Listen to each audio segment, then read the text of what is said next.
हमारा पहला क्वेश्चन है, निशक्त व्यक्ति दिव्यांग व्यक्ति अधिनियम किस वर्ष में लागू किया गया था? फर्स्ट है 1992, सेकंड है हमारा 1995, थर्ड है हमारा 1998, फिर फोर्थ है हमारा सन 2006। What should we write answer here?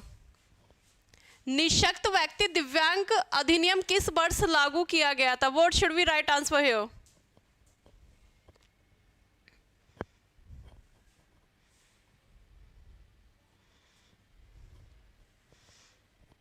तो here is we answer should we write 1995। कितनी प्रकार की डिसेबिलिटी थी? 7 प्रकार की। फिर सन 2016 में कितनी कर दी गई? 21 प्रकार की। पहले आरक्षण कितना मिलता था? 3%, और अब बढ़ा के कितना किया गया है उसको? 4%। तो we answer should we write here? हमारा नेक्स्ट क्वेश्चन है, अनौपचारिक शिक्षा के माध्यम से सीखने को कहा जाता है? फर्स्ट ऑप्शन है मुक्त शिक्षा, सेकंड है हमारा औपचारिक शिक्षा, थर्ड है हमारा अंतदृष्टिपूर्ण शिक्षा, फिर फोर्थ है हमारा सहयोगबद्ध सीखना अथवा आकस्मिक सीखना। What should we write answer here? अनौपचारिक शिक्षा को हम क्या कहेंगे? फर्स्ट हमारा मुक्त शिक्षा, सेकंड औपचारिक, थर्ड है हमारा अंतदृष्टि, फोर्थ है हमारा सहयोगबद्ध सीखना। What should we write answer here?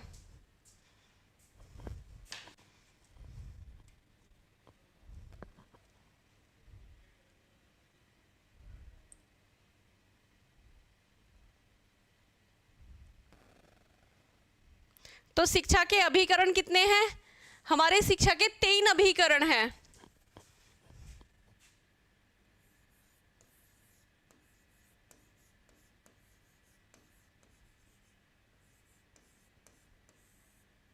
First है हमारा औपचारिक शिक्षा,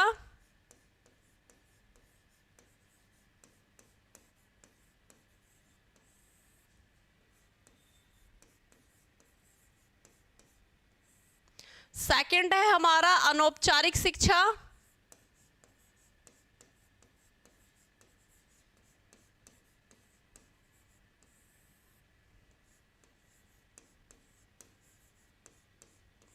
थर्ड है हमारा निरौपचारिक शिक्षा।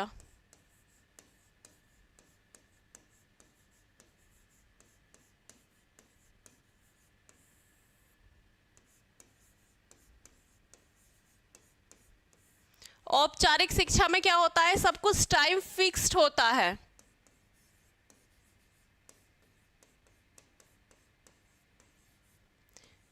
स्कूल्स,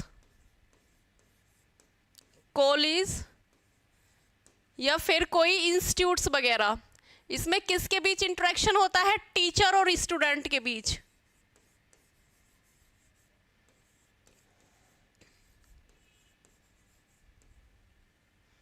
क्या होते हैं? ओरल होते हैं हमारे, इसमें रिटन एग्जाम होते हैं।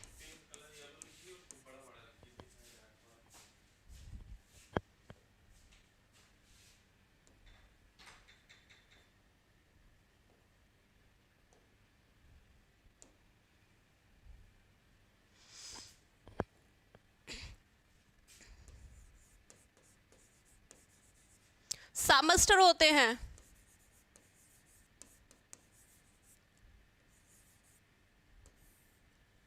रिजल्ट निकलता है। तो ये क्या हो गया हमारा? औपचारिक शिक्षा। अनौपचारिक क्या होता है? और औपचारिक शिक्षा में हमारा क्या होता है? पाठ्यक्रम। पहले से ही एक हमारे पास सिलेबस डिसाइड होता है। अनौपचारिक शिक्षा में नो फिक्स टाइम।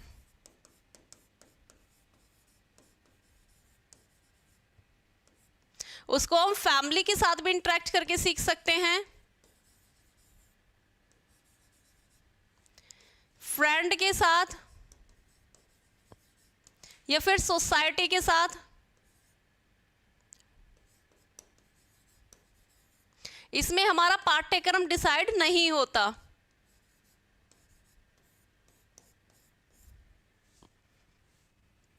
और हमारी अंतदृष्टि जो है सूझ आधारित। ओपन शिक्षा, इग्नू, कब स्थापना हुई थी? 1985 में। इससे पहले कहाँ था? हैदराबाद में।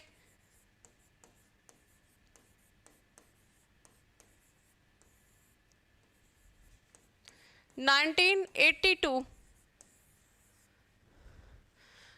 तो अनौपचारिक शिक्षा के माध्यम से सीखने को क्या कहा जाएगा? Here is the answer should be right. संयोग व सीखना, क्योंकि इसमें कोई टाइम लिमिट नहीं होता, हम किसी के भी साथ इंटरेक्ट करके सीख सकते हैं, ना यहाँ पे कोई सिलेबस होता है। यहाँ पे हम अपनी फ्रेंडों के साथ या फिर फैमिली मेंबर के साथ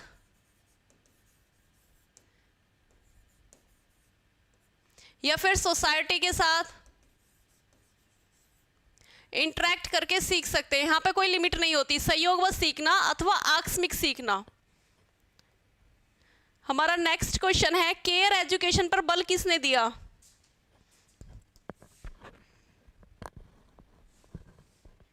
केयर एजुकेशन पर बल किसने दिया? फर्स्ट ऑप्शन है पाउले फेरे, सेकंड है हमारा नेल नोल्डिंग, थर्ड है हमारा बैलिस्टोन क्राफ्ट, फिर डी है हमारा Rabindranath Tagore. What should be right answer here?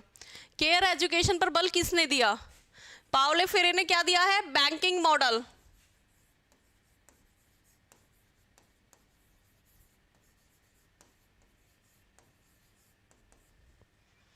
तो here is B answer should be right. Nel Noddings क्या क्या दिया है? पीस एजुकेशन,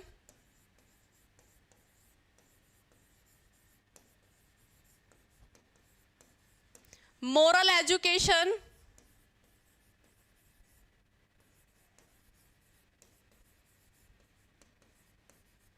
हैप्पी एजुकेशन,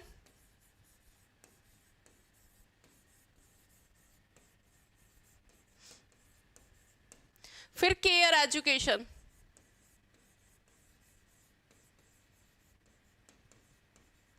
कितने प्रिंसिपल्स थे? 3 प्रिंसिपल है इनके। फर्स्ट है हमारा इथिकल केयर, सेकंड है हमारा नेचुरली केयर, थर्ड है हमारा केयर मॉडल। केयर मॉडल में है केयर 1, केयर 4, केयर अबाउट। कितने कंपोनेंट्स हैं इनके? 4 कंपोनेंट्स हैं।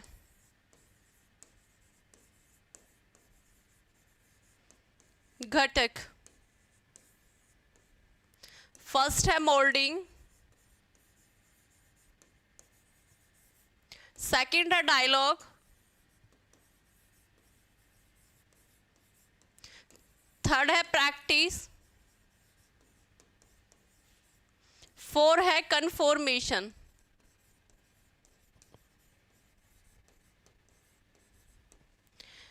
नेल लोडिंग ने घर को क्या माना है? स्कूल को उन्होंने क्या माना है? घर माना है।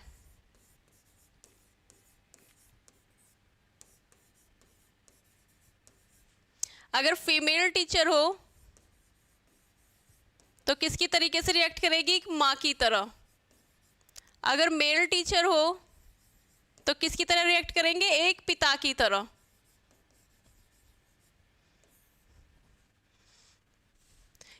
कितने प्रिंसिपल थे नेल लोडिंग के? 3। Ethical care, naturally care, care model. Component कितने थे? 4। मोल्डिंग्स, डायलॉग्स, प्रैक्टिस और कन्फॉर्मेशन।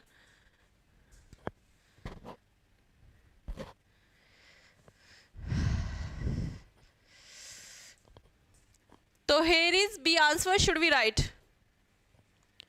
हमारा नेक्स्ट क्वेश्चन है, फ्लैंडर्स के अंतक्रिया विश्लेषण तकनीकी का उपयोग कक्षा में शिक्षण अधिगम की स्थिति का विश्लेषण के लिए किया जाता है। एक प्रतिपुष्टि तंत्र के रूप में मुख्य रूप से ध्यान रखता है, मतलब इंटरेक्शन किस तरीके से किया जाता है। फर्स्ट, शिक्षक और छात्र के मौखिक और गैर मौखिक दोनों व्यवहार। सेकंड है हमारा शिक्षा और छात्र का गैर मौखिक व्यवहार। थर्ड है हमारा कक्षा में शिक्षक का केवल मौखिक व्यवहार। फोर्थ है हमारा शिक्षक और कक्षा का मौखिक व्यवहार, शिक्षक और छात्रों का मौखिक व्यवहार। What should be right answer here?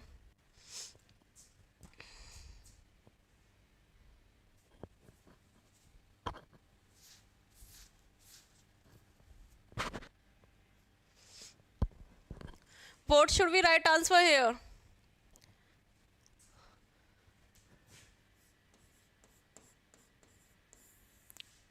Flanders ने क्या कहा है? वर्बल इंटरेक्शन पे बल दिया है।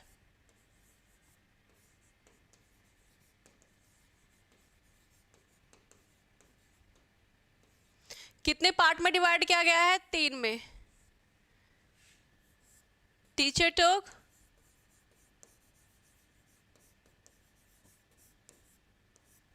सेकंड हमारा स्टूडेंट टॉक,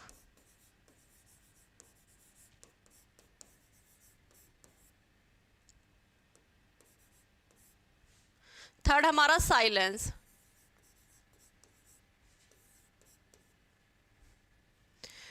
टीचर टॉक में कितने पार्ट थे? 7 में।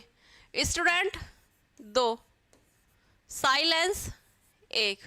और टीचर टॉक में भी 2 पार्ट में डिवाइड किया गया था, डायरेक्ट और इनडायरेक्ट।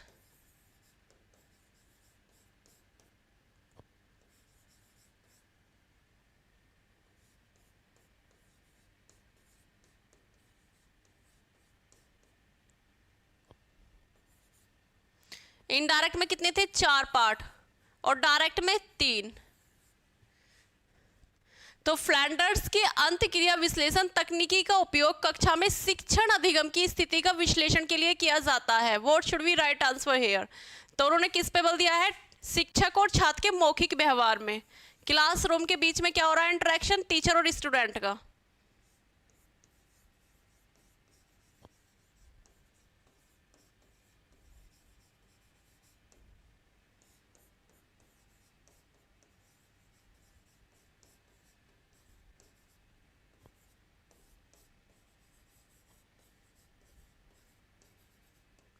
तो here is D answer should we write?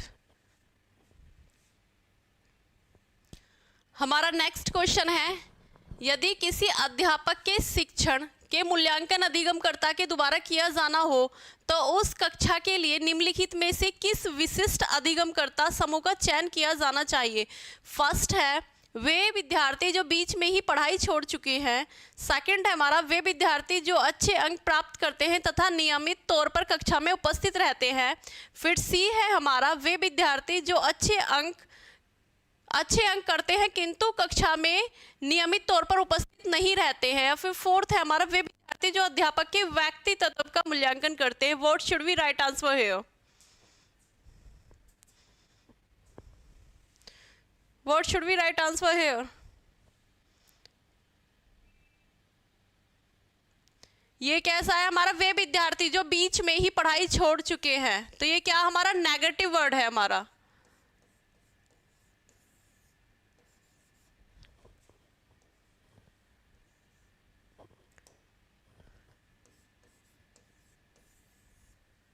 वे विद्यार्थी जो अच्छे अंक प्राप्त करते हैं किंतु कक्षा में नियमित तौर पर, मतलब रेगुलेटरी मतलब जरूरी है इसमें नियमित तौर पर प्रेजेंटेशन देनी, तो ये भी नहीं होगा, ये भी हमारा नेगेटिव वर्ड है। या वे विद्यार्थी जो अध्यापकों के व्यक्तिगत का मूल्यांकन करते हैं, ये भी हमारा नेगेटिव वर्ड है। तो here is we answer should we write वे विद्यार्थी जो अच्छे अंक प्राप्त करते हैं तथा नियमित तौर पर कक्षा में उपस्थित रहते हैं। तो here is B answer should be right. हमारा नेक्स्ट क्वेश्चन है, यदि कोई शिक्षक ऐसी उपलब्धि परीक्षण विकसित करता है जिसमें उच्च कठिन में मान वाले प्रश्न संवर्धित हो और उसमें विषय वस्तु अनुच्छेद शामिल हो तो निम्नलिखित में से किसका उदाहरण है? मतलब कठिन मानने वाले प्रश्न ज़्यादा हो उसमें, तो वो किसका उदाहरण हो सकता है? फर्स्ट है हमारा स्नातन हेतु मूल्यांकन, सेकंड है निर्माणात्मक मूल्यांकन, थर्ड है हमारा नैदांतिक मूल्यांकन, या फिर फोर्थ है हमारा संकलनात्मक मूल्यांकन। What should we write answer here?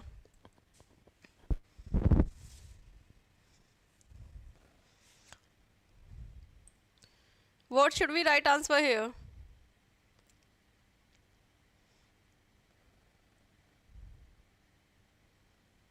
इसमें कह रहा है कि मतलब कठिन समस्याओं का समाधान करना है।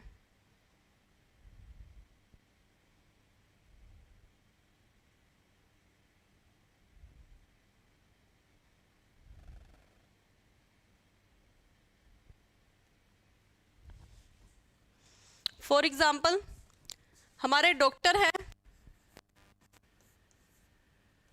मरीज है, निदान करेंगे, फिर उसके बाद क्या करेंगे, उपचार करेंगे, फिर उसको इवैल्यूएट करेंगे।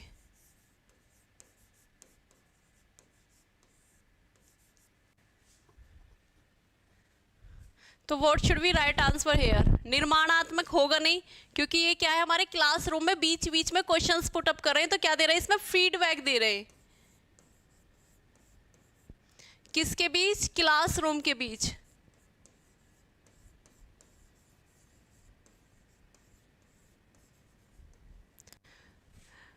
Submissive at the end of session हो रहा है।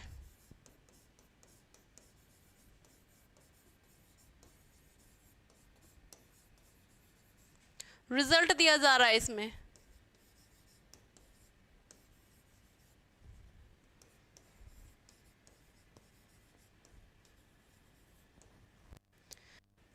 तो here is C answer should be write. क्या कर रहे हैं इसमें? समस्याओं का समाधान कर रहे हैं।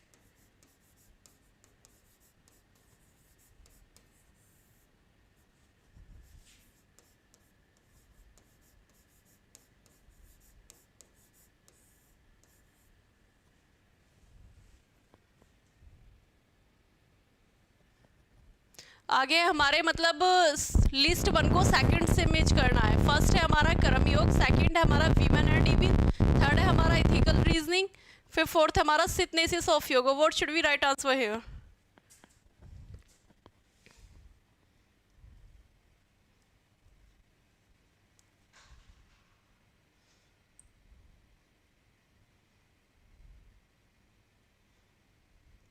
कर्म योगा किसने दिया है?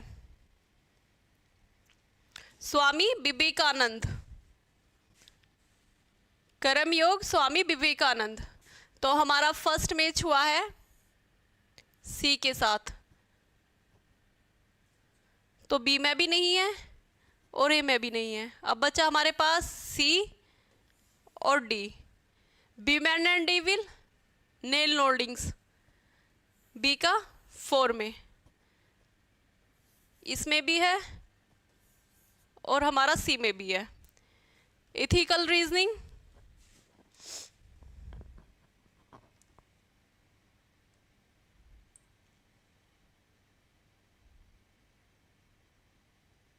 एथिकल रिलीजन,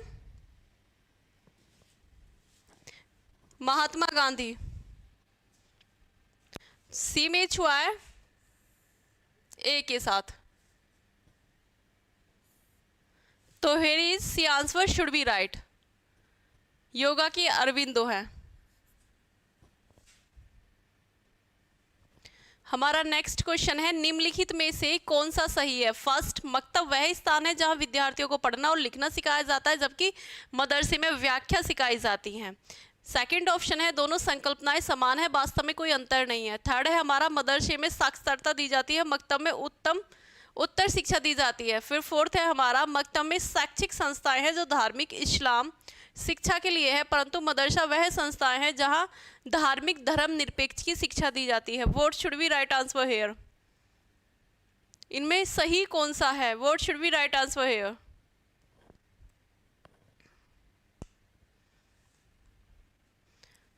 तो here is A answer should be right.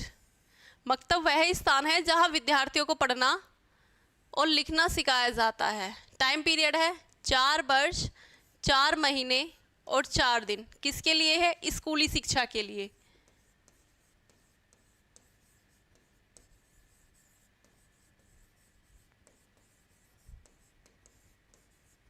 जबकि मदरसा कैसा है? मदरसा में क्या करते हैं हम? Higher education.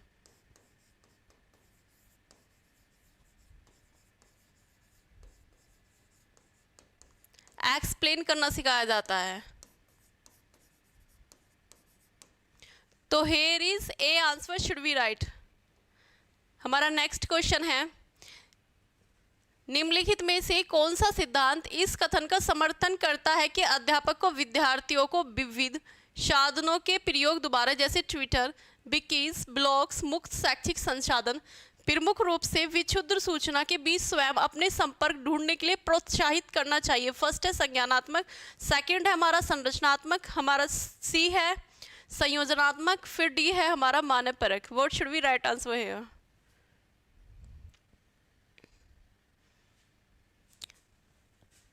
मतलब ट्विटर, विकिपीडिया, ब्लॉग्स, मुक्त शैक्षिक, ये क्या है हमारे सोशल मीडिया।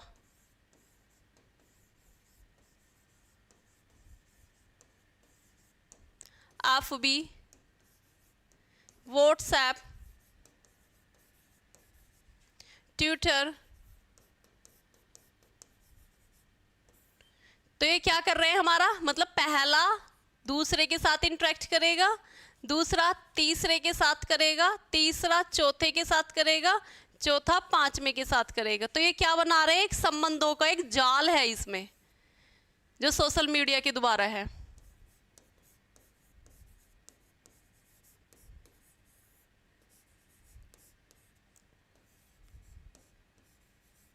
तो क्या बन रहा है, कनेक्शन बन रहा है।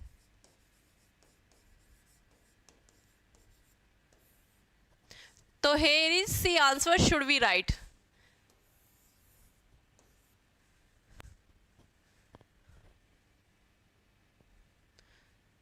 हमारा नेक्स्ट क्वेश्चन है, शिक्षा आयोग के रूप में उल्लिखित आयोग के अध्यक्ष कौन थे? First Shyam Pitroda, second DS Kothari, third हमारा लक्ष्मण स्वामी मुदालियार, फिर डी है हमारा Sarvepalli Radhakrishnan. What should we write answer here?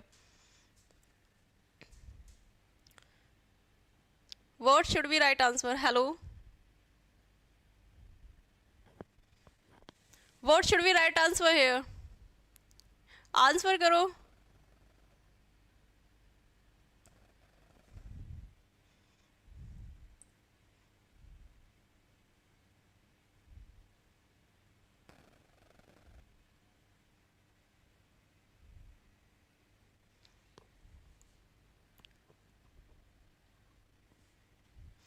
What should we write answer here?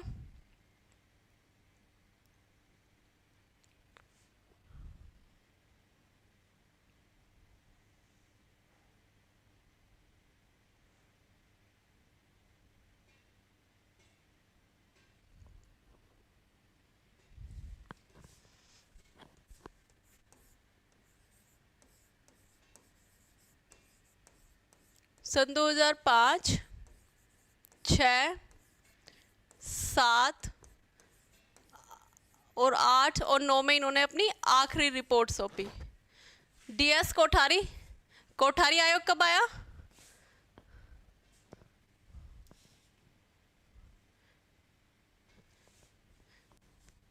14 July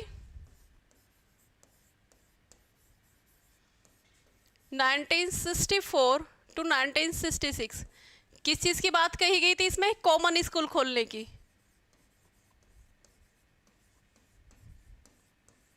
structure क्या था? 10 + 2 + 3। अब NEP में क्या क्या है?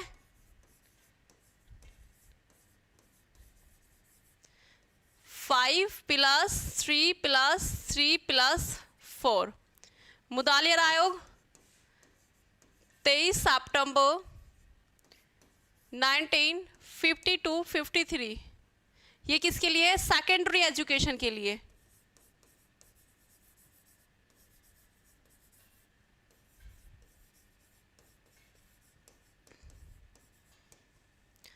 राधाकृष्ण आयोग 4 नवंबर 1948 टू 1949।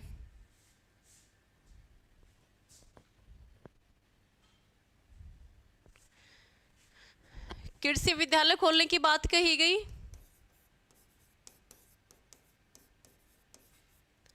और ग्रामीण विद्यालय।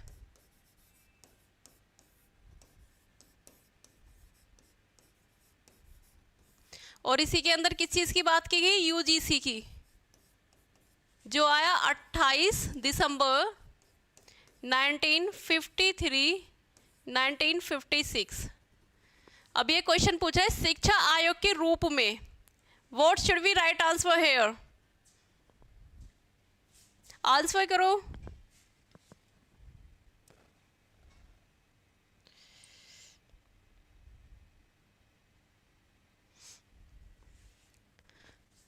तो here is we answer should we write D.S. Kothari.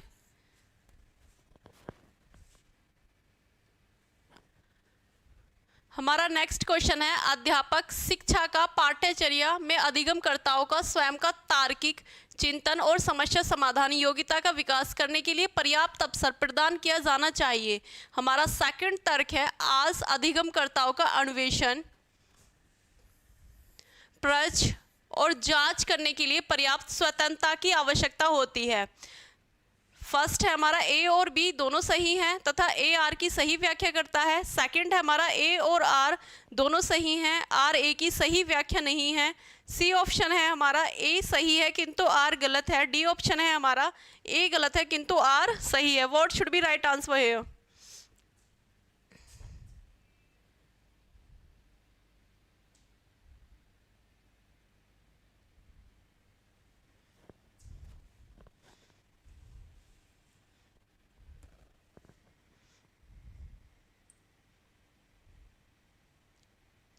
What should we write answer here?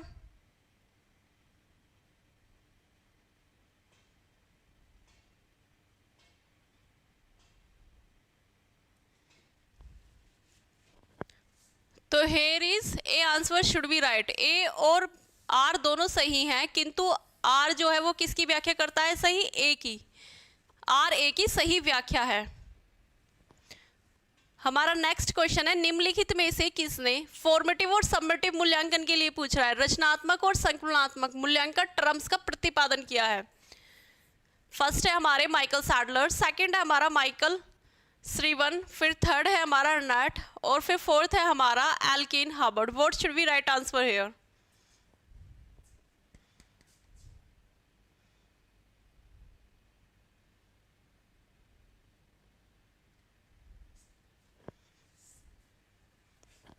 तो here is we answer should be right। कब दिया है? 1967 में। कौन कौन से दो मॉडल्स दिए, मतलब फॉर्मेटिव, दूसरा है हमारा सबमेटिव, और क्या दिया इन्होंने? Goal free models.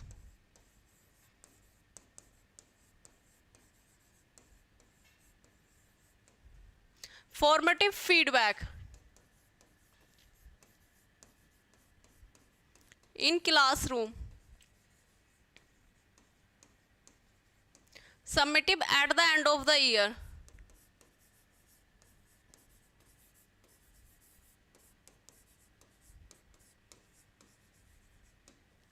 तो here is B answer should be right.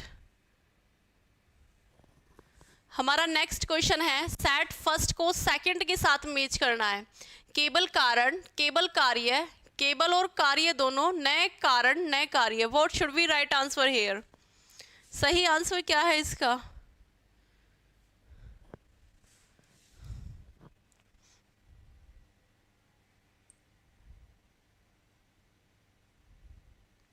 केवल कारण किसके साथ मैच करेंगे हम इसको? केवल कारण को आंसर करो। केवल कारण प्रकृति के साथ, तो पहला मैच हुआ हमारा 5 में के साथ। वी ऑप्शन में भी 5 नहीं है, सी में भी नहीं है, हमारा ए में है और डी में है। फिर नेक्स्ट केवल केवल कार्य, केवल कार्य, कार्य किससे करते हैं हम? ज्ञानेंद्रिय और कामेंद्रिय से, केवल कार्य। फिर हमारा बी मैच हुआ है तीसरे के साथ,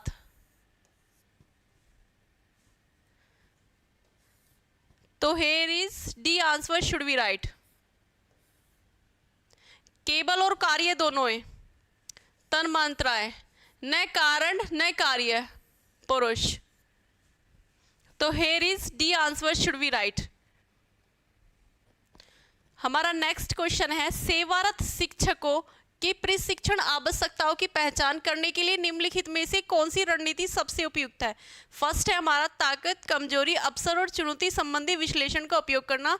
सेकंड है हमारा कर सकते हैं, करेंगे विश्लेषण का उपयोग करना। थर्ड है हमारा अंत क्रिया विश्लेषण का उपयोग करना। फोर्थ है हमारा क्रियात्मक अनुसंधान चक्र का प्रयोग करना। What should be right answer here?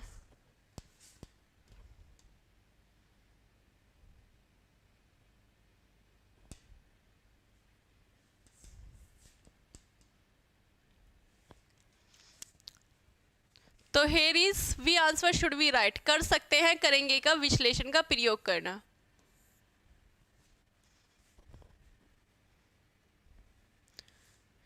हमारा नेक्स्ट क्वेश्चन है, किसने लोकतंत्र की परिभाषा दी कि यह जनता की, जनता के लिए और जनता के द्वारा चलाए जाने वाला शासन है? फर्स्ट महात्मा गांधी, सेकंड है हमारी अब्राहम लिंकन, थर्ड है हमारा JF कैंडी, या फिर फोर्थ है हमारा George Washington. What should be right answer here?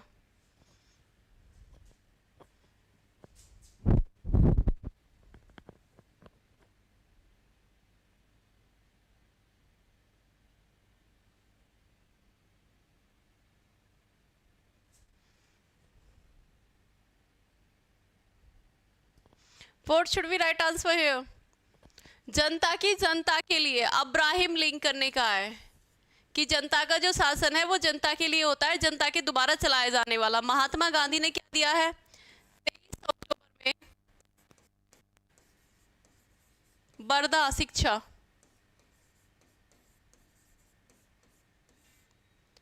1937 में मेन मोटिव क्या था?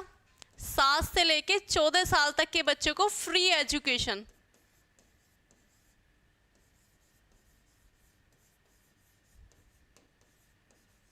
अध्यक्ष कौन थे? डॉक्टर जाकिर हुसैन।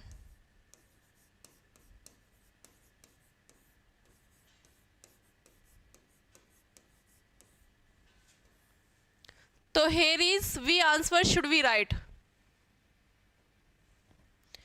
हमारा नेक्स्ट क्वेश्चन है, निम्नलिखित में से कौन सा केस अध्ययन शोध में प्रमुख विशेषता है? फर्स्ट सामान्यकरण पर पहुंचना, सेकंड है हमारा एक विस्तृत केस इतिहास प्रस्तुत करना, थर्ड है हमारा केस की गहन समझ विकसित करना, फोर्थ है हमारा केस की समस्या का समाधान करने में सहायता करना। What should be right answer here?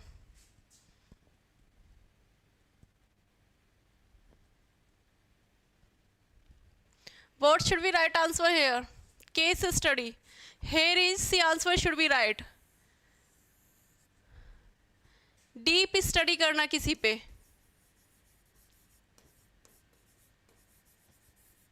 यहां कोई एक व्यक्ति हो सकता है,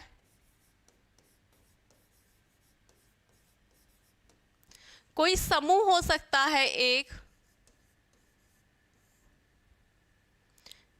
जो भी होगा, मतलब कोई एक समूह होगा, एक व्यक्ति होगा, एक समुदाय होगा, जो भी होगा केवल एक होगा, और उसी के ऊपर हम क्या करेंगे? गहन शोध करेंगे, डीप स्टडी करेंगे, डीप एनालिसिस करेंगे। तो here is C answer should be right. हमारा नेक्स्ट क्वेश्चन है, शिक्षण की समझ स्तर का प्रमुख प्रस्तावक कौन था? फर्स्ट है मॉरिसन, सेकंड है हमारा हंट, थर्ड है हमारा हार्वर्ड, फिर फोर्थ है हमारा Robert Glazer. What should be right answer here? Label कितने होते हैं हमारे? 3। फर्स्ट मेमोरी,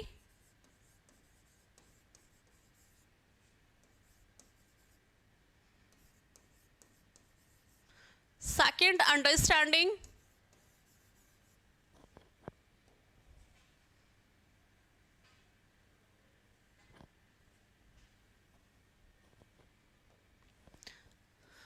फर्स्ट है हमारा मेमोरी लेबल,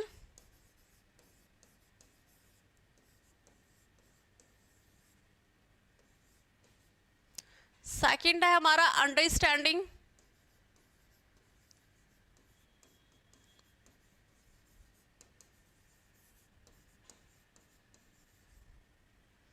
थर्ड है हमारा रिफ्लेक्टेड।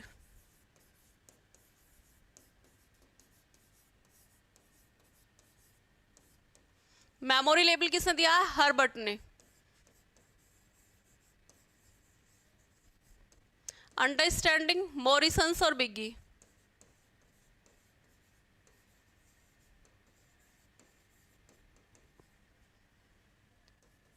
और रिफ्लेक्टेड हंट। इसमें क्या कर रहे हैं हम? मेमोरी लेवल में बच्चों को रोट लर्निंग के दोबारा सिखा रहे हैं।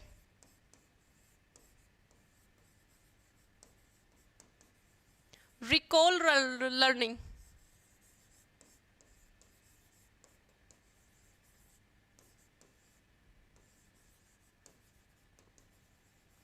इसमें क्या कर रहे हैं? अंडरस्टैंडिंग लेवल में बच्चे की हम समझ विकसित कर रहे हैं। रिफ्लेक्टेड में कर रहे हैं हम प्रॉब्लम सॉल्विंग।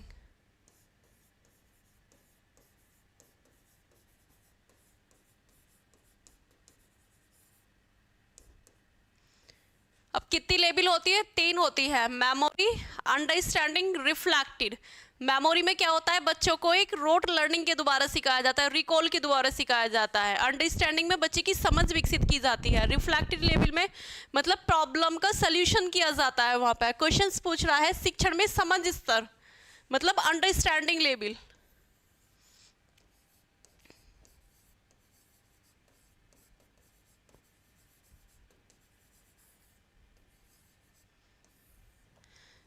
के प्रतिपादक कौन है? तो here is A answer should be right, Morrison.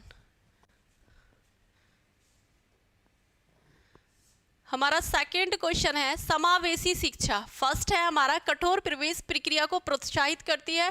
Second है हमारा कक्षा में विविधता की प्रशंसा करती है। फिर थर्ड है हमारा तथ्यों की शिक्षा में आरोपित करती है। फोर्थ है हमारा औपचारिक समूहों में शिक्षकों को शामिल करती है। What should be right answer है? हेलो,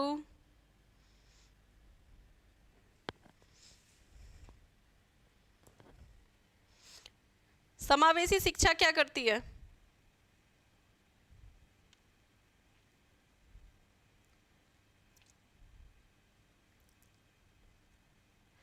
समावेशी शिक्षा का मतलब है सभी बच्चों को उनकी क्षमता के अनुसार सीखने का समान अवसर देना। उनकी क्षमता के अनुसार।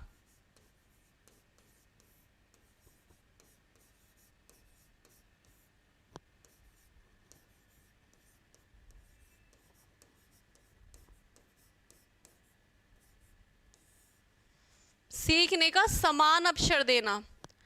तो what should be right answer? कठोर तो करेगा नहीं, वो आरोपित भी नहीं करेंगे।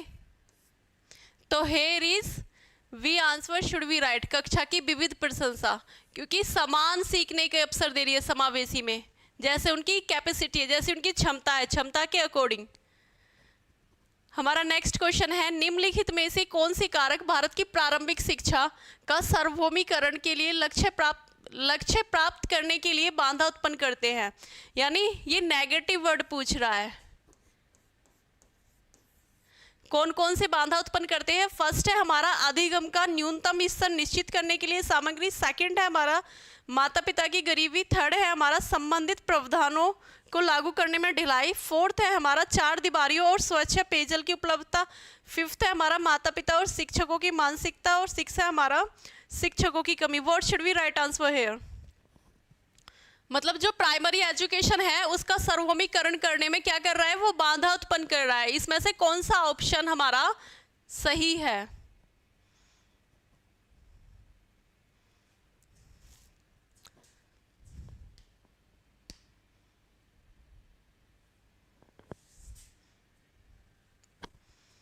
अधिगम का न्यूनतम स्तर सुनिश्चित करने के लिए सामग्री। ये क्या कर रहा है? हमारे पास जितना भी कंटेंट है उसको प्रोवाइड करा रहा है। तो ये कैसा हो गया? हमारा जितना मटेरियल्स अगर वो दे रहे हैं, हमारा पॉजिटिव वर्ड हो गया। तो ये तो होगा नहीं। फिर सेकंड है माता पिता की गरीबी। तो ये बाधा उत्पन्न करती है हमारी प्राइमरी एजुकेशन के लिए। तो ये भी सही होगा। संबंधित प्रावधानों को लागू करने में ढिलाई। जब ढिलाई बरतेंगे तब भी क्या होगी? हमारी बाधा होगी। तो हमारा ये भी सही है। फिर हमारा फोर्थ है चार दीवारी और स्वच्छ पेयजल की उपलब्धता। इसका इस क्वेश्चन के साथ कोई लेना देना नहीं है। ये क्या हो गया हमारा? ये भी गलत है। माता पिता और शिक्षकों की मानसिकता, ये हमारा सही है, क्योंकि जब माता पिता और शिक्षकों की मानसिक लेवल सही होगा तभी बच्चा सही से इंटरेक्ट करेगा। और फिर शिक्षकों की कमी, ये भी हमारा सही है। तो हमारा गलत कौन कौन सा है? 1 और 4। दूसरा है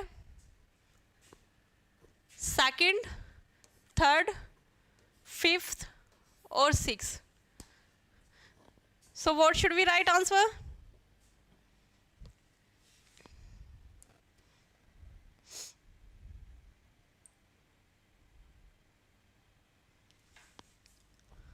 Here is V answer should be right.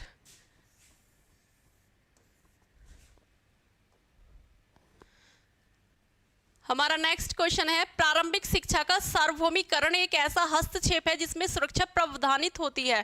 First है हमारा ग्रामीण लोगों की शिक्षा दोबारा आच्छादित करने के लिए। सेकंड है हमारा संविधान की धारा 2002 के तहत आर्टिकल्स 21A के दोबारा। और फिर सी है हमारा सुविधा वंचित सबवर्गों के बच्चों के लिए। फिर डी है हमारा शैक्षिक अवसर की समानता की पहल को। What should we write answer here? What should we write answer here?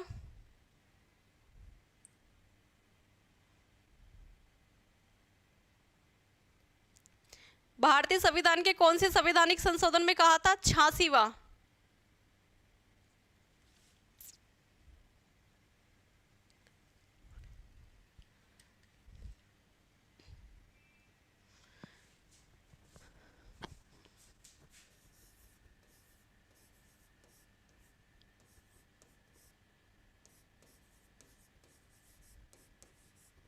Articles कौन सा था? 21A। बच्चों की ईयर कौन सी थी? 6 से लेके 14 साल तक free education.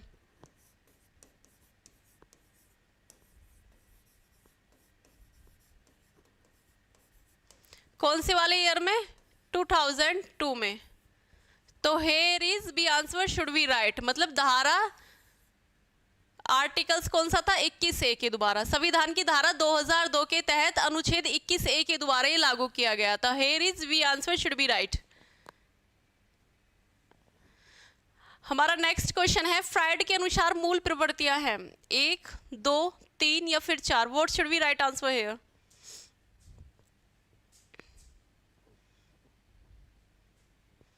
What should be right answer here? कितनी मूल प्रवृत्तियां हैं फ्राइड के अकॉर्डिंग?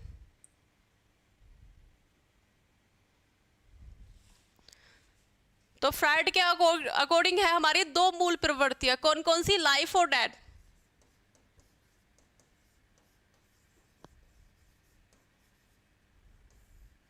कितने पार्ट में बांटा है? 2 पार्ट में बांटा है।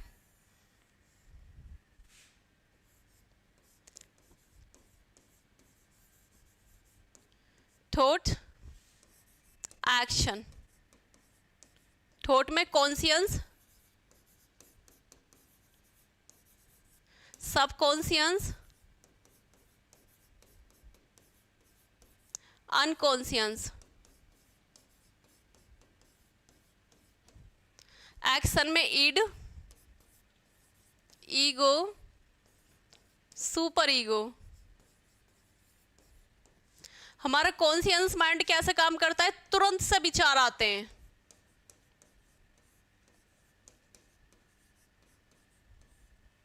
Subconscious bank of memory.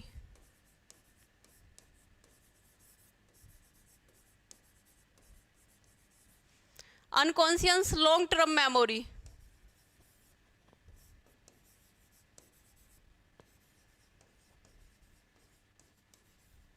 Subconscious कुछ विचार को कॉन्शियस में भेजता है, कुछ को अनकॉन्शियस में भेजता है। लॉन्ग टर्म मेमोरी क्या है? एक लंबे टाइम तक इसमें याददाश्त बनी रहती है। जितने भी पागलपंती वाली चीजें होती हैं, पागलपन इसी में होता है। For example, not according by my self. मतलब जितने भी आशिक आवारा बनते हैं सब अनकॉन्शियस में रहते हैं, क्योंकि उनको एक लॉन्ग टर्म तक जितनी भी मेमोरियाँ रहती हैं वो सब याददाश्त के रूप में बनी रहती हैं। हमारा सुपर ईगो में कौन आएगा? जिसमें देने की प्रवृत्ति आएगी। Like that Mahatma Gandhi,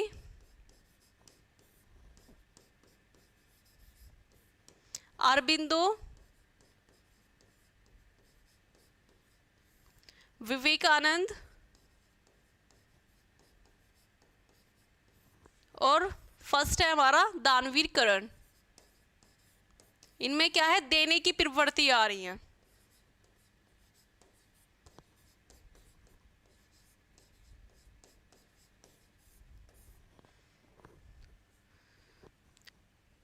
I hope आप सभी इन क्वेश्चनों को बहुत अच्छे से समझ गए होंगे, और हम अपनी क्लास इसमें मतलब थ्योरी में ही सारे क्वेश्चंस को कंप्लीट कराएंगे जब थ्योरी लेकर आएंगे। अगर आपको कुछ भी किसी को डाउट हो तो प्लीज़ कमेंट सेशन में ज़रूर बताना। Thank you class, bye bye, take care.